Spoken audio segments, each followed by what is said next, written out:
Bon alors, qu'est-ce qu'il y a au théâtre en ce moment? Il y a plein de spectacles. Hein. Oh, je ne saurais pas lequel choisir. Hein. Bah, heureusement, il y a le journal du théâtre. Et justement, aujourd'hui, plein de beaux spectacles avec Les Déshéritiers, une pièce satirique d'un célèbre auteur serbe au Théâtre 13. Puis, nous assisterons à la remise du Grand Prix de littérature dramatique 2013. Mais avant cela, on part au Théâtre de l'Œuvre pour Gros Câlin, une pièce mise en scène par Bérengère Bonvoisin. Gros Câlin est une pièce tirée du premier livre d'Émile Ajar, un des pseudonymes de Romain Gary, gardé secret jusqu'après sa disparition.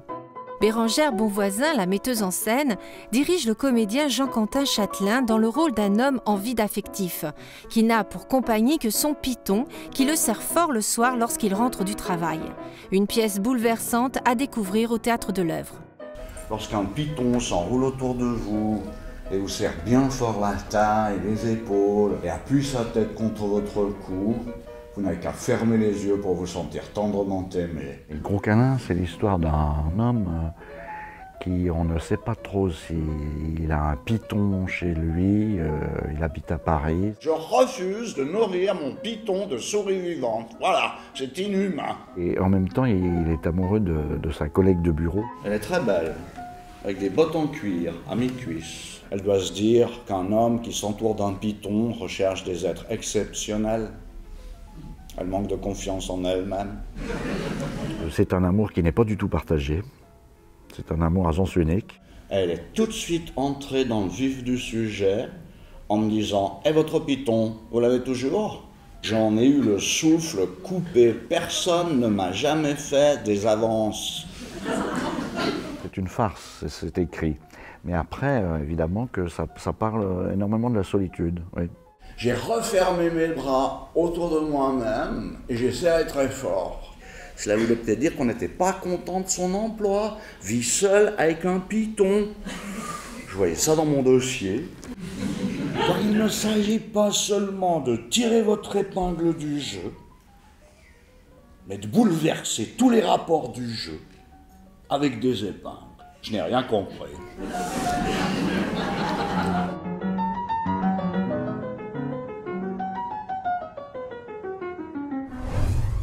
La pièce que je vous propose maintenant souligne les complexités familiales qui peuvent naître autour de la mort d'un proche et de son testament.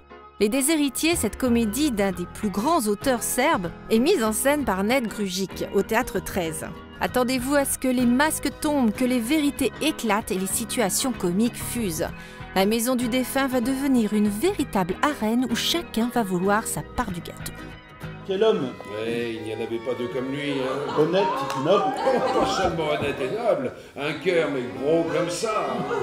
Un bienfaiteur, tiens, c'est le mot, un bienfaiteur. Alors un homme très très riche, mais très âgé, vient de décéder. Et tous ses cousins proches, entre guillemets, ou éloignés, viennent dans la maison afin de se recueillir autour de la mémoire de ce défunt. Arrête de pleurer pour l'amour du ciel. Tu as pleuré au cimetière, là-bas il y avait du monde, il fallait bien que quelqu'un pleure au nom de toute la famille.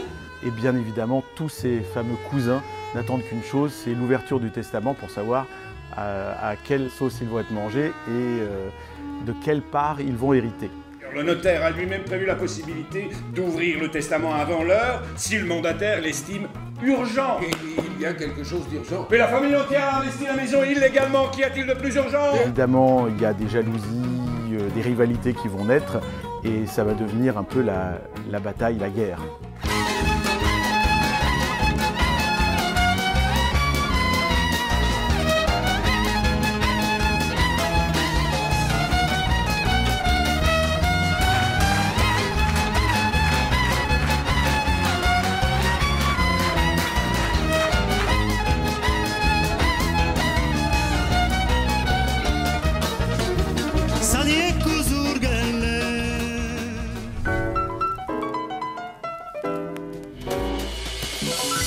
Le Grand Prix de littérature dramatique est un titre prestigieux remis par le Centre national du théâtre.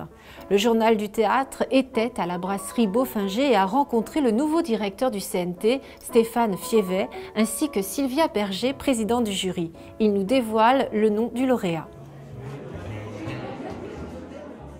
Le Grand Prix de littérature dramatique est un prix littéraire qui valorise, qui met en avant un texte édité.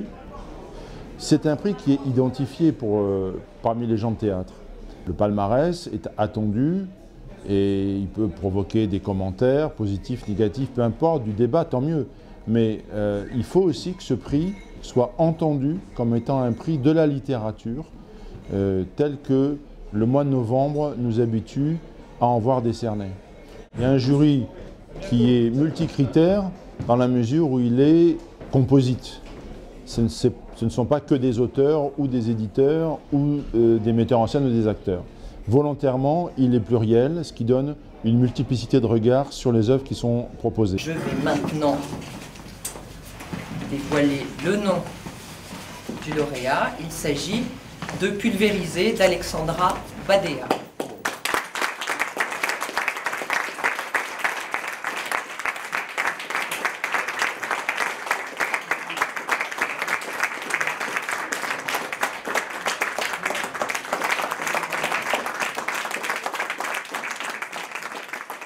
On a trouvé que ces 5 textes étaient vraiment d'une grande qualité.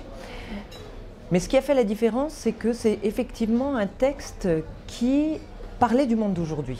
Cette forme qu'elle a donnée à cette pièce était tout à fait représentative d'une écriture contemporaine pour parler de la mondialisation en l'occurrence. C'est quelque chose qui nous a beaucoup touchés. La littérature dramatique a toujours éprouvé des difficultés à se diffuser, à être éditée. Faire le choix, quand on est éditeur, de publier un texte pour la scène, c'est un choix difficile. C'est plus facile de publier un roman ou un essai. Donc, de toute façon, de façon globale, quelle que soit la période, toute manifestation qui valorise, qui favorise l'édition du texte théâtral est une manifestation utile. L'objectif, c'est que les œuvres soient diffusées par le livre et qu'elles soient montées. Plus les textes sont montés, plus la littérature dramatique est présente dans le paysage national, dans la presse, auprès du public. Au final, ce qui est important, c'est que le livre soit lu et que la pièce soit vue par des spectateurs, bien sûr. Le journal du théâtre, c'est fini pour aujourd'hui. Je ne suis pas sûre que la lauréate du Grand Prix serait d'accord avec la citation de Jean Anouilh qui disait « Le texte au théâtre, c'est ce qu'il y a de moins important. Ils n'entendent qu'une phrase sur 2. » Au revoir et à bientôt.